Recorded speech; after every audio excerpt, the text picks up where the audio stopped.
Everyone is unique. No one has the same story as me, and no one else has the same story as you. So I want to know what it's like to be you.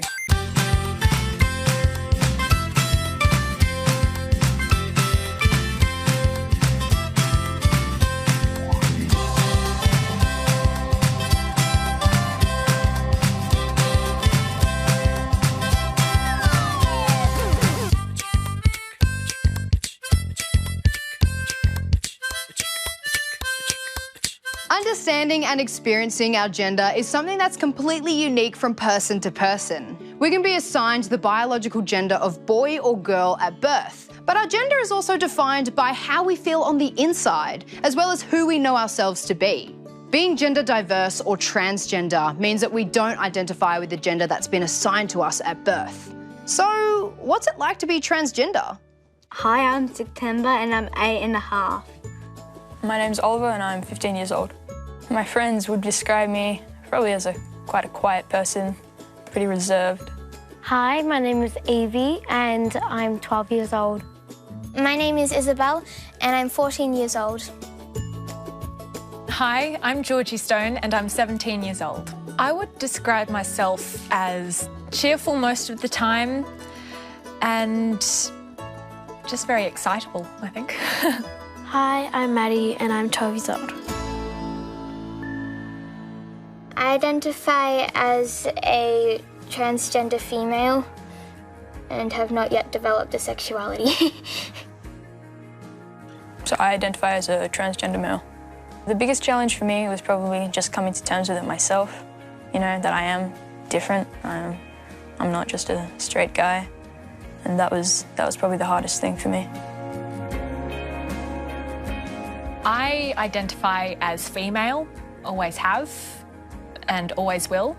I would identify as female, assigned male at birth, but I identify as female. I started thinking about gender pretty much for as long as I can remember, really. It's always questioned why I had to be a girl. My heart didn't want to be a boy because it didn't feel comfortable moving around in that way. If anything, I'm more disconnected to the gender I was assigned at birth. When I was about 5, I realized sort of the split that society seemed to have between genders, and I realized I didn't feel like I fell into the right category. There were certain experiences where I would question my gender, and it was back when I was started school and all the boys were playing sport and playing with the ball, and I didn't really want to do that. And I was like, no thanks. I'm not like every other boy. I'd like to hang out with the girls. I remember being quite worried, thinking that it didn't make a whole lot of sense. I remember being quite confused and worried that people would think I was a freak and that they wouldn't understand, and that people wouldn't listen. They would just pretend it was a phase and not actually take it seriously.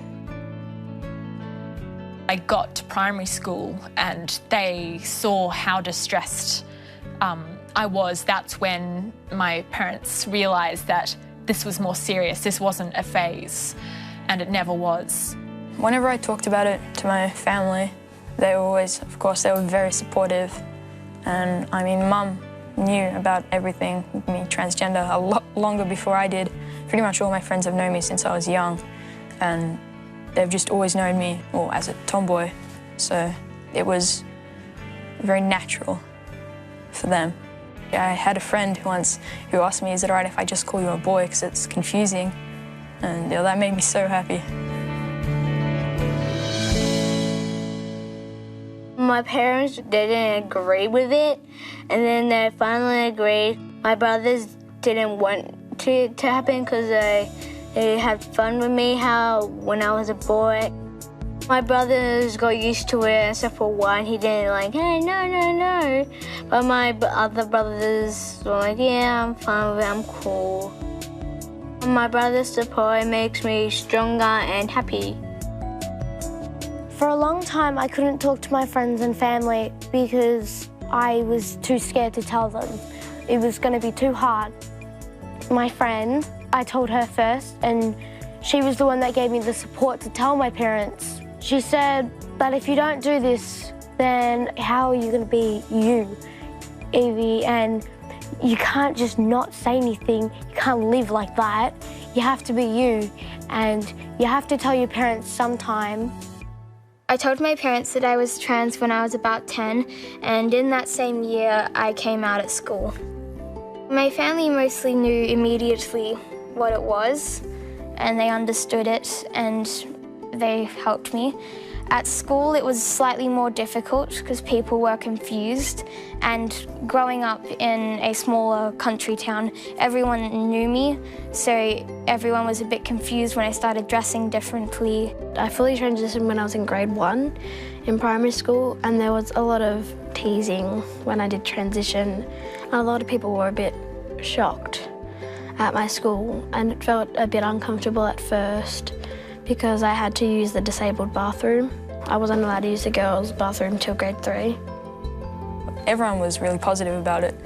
I think for a lot of people it was almost relief, like finally I can call you he and him, because that's sort of the way you've always been. Which, yeah, again, that was very uplifting for me. I do remember a moment when I was about to tell my parents. I was sitting in my room questioning if I should do it or not. And I was feeling so many different emotions, and there was one voice telling me not to do it, just be Matic again, be a boy, make everything so much easier, your life would be so much easier if you're a boy. And then there was the other voice saying, do it, it's the right thing to do. And I was so confused, but at the end I told them, and I knew it was the right thing to do. I don't think I feel connected to the gender I was assigned at birth at all. The way I think about it is that was a mistake. People just mistook me as someone else, and that's gone now.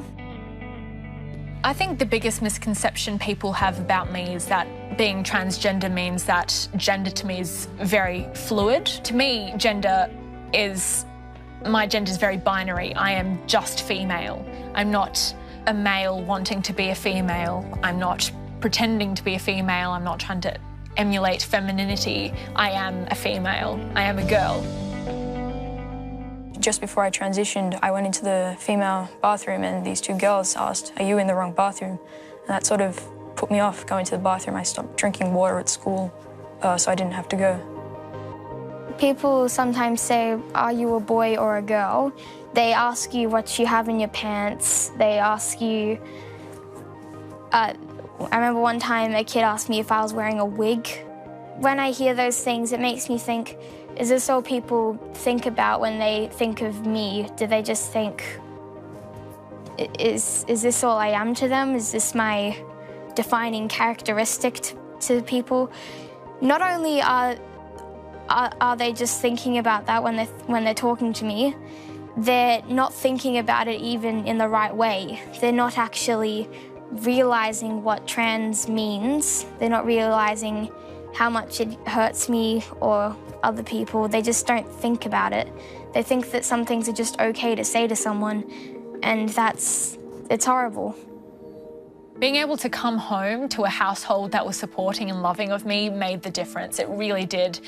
And it meant that I felt safe to continue affirming my gender and to become who I knew myself to be. And it's so heartbreaking to know that there are trans and gender diverse kids who don't have supportive family, who don't have supportive friends, who don't have a school that will support them. And that's where the real danger comes in. The first time I felt supported was when my mum dropped a bag of clothes at my front door and said, get dressed, we're going to the park and this time you can be Evie. And I was so excited. I grabbed a denim jumpsuit and I chucked it on with some thongs and I put a hair clip in my hair and I walked out and I was like, I'm ready to go. One of the things I'm excited about for this year is starting testosterone. For me, starting testosterone is really important because it's the next step in becoming who I've always known I am. My biggest achievement is being who I am and being happy. If I could change one thing about the world, it would be to make people more open and accepting to everyone. I think people just need to be educated and they need to actually think about the other person's happiness and put themselves in their shoes. Just education and empathy. I don't want to be treated more special or less special. I just want to be treated like everybody else in the world.